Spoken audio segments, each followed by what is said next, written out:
బచ్చల మల్లి అన్న సినిమా తీయడానికి main reason ఏంటంటే, నేను నా లైఫ్‌లో చేసిన బిగ్గెస్ట్ మిస్టేక్. మా మదర్ విషయంలో నేను బిగ్గెస్ట్ మిస్టేక్ చేశా. కరోనా టైంలో నేను వెళ్ళుండాల్సింది.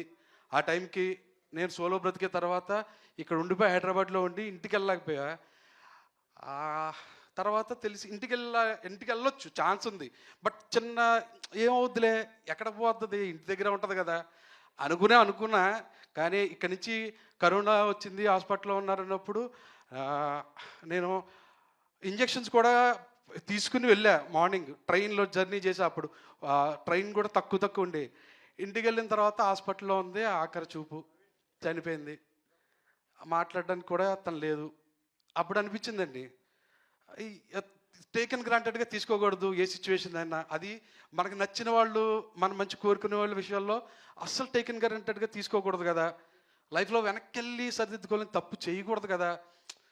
అని స్ట్రాంగ్ హిట్ అయిన తర్వాత ఓ రోజు అనిపించిందండి. ఈ పాయింట్ మీద కథ చెప్పాలి. అది మూర్ఖత్వంతో వెనక్కెళ్ళి సరిదిద్దుకోవాలని తప్పులు చేయకూడదు లైఫ్‌లో అనే ఒక పాయింట్ చెప్పాలి.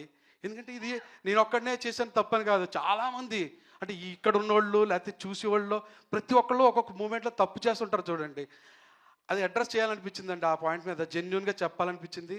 నా బెస్ట్ నేను ఇచ్చానని నేను అనుకుంటున్నా. ఇది తీయడానికి ఈ పాయింట్ చెప్పడానికి నాకు ఫస్ట్ ఎంకరేజ్ చేసింది నరేష్ గారు. ఆయన దగ్గర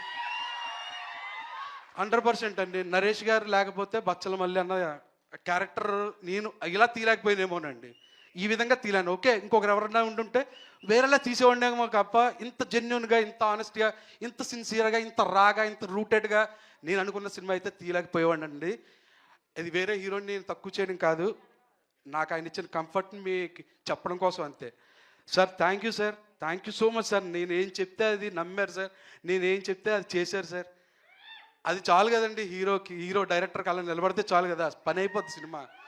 అది పని అయిపోద్ది సినిమా. అది ఎప్పుడు హీరో నమ్మి డైరెక్టర్ని కథని నమ్మి ఉన్నాడు అనుకోండి, ఆ సినిమా ఎప్పుడు మోసం చేయదు. మేబీ ఏదన్నా జరగచ్చేమో తప్ప అది మోసం అయితే చేయదు ఆ సినిమా. డెఫినెట్గా అంత కాన్ఫిడెంట్గా ఉన్నాను.